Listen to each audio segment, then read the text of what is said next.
ата болгон өзүнчө чоң сезим, ата болгондо жоопкерчилик келет. Автоматически сизди бирөө ата дейт.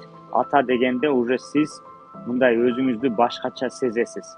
Атак байкабай жашашыңыз мүмкүн, эми ата болуп эле монтип баягы кончубанын таягы ушундай экен, кызым мындай деп. Бирок мындай ойлонсоңуз, осознавать этсеңиз, Кудай тарабынан берилген мындай ыйык сезим да, мындай ата болгончу.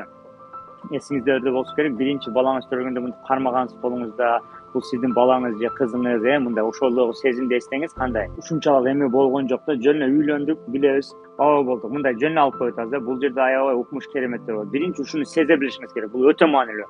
Эмне деп атасыз? Кызым мындай болуп атат, балам мындай, тигиндей шок, тигиндей. Бул көрдүңүздөр мындай бааланбай жатат. Ошо бааланбаганды бир аз ойлонуңуздар. Адам баалаган нерсесине ыраазы болот да. Бааласа, ошол нерсеси өнүгөт. Баягы балаңызды бааласаңыз, балаңыз өнүгөт деген сыяктуу.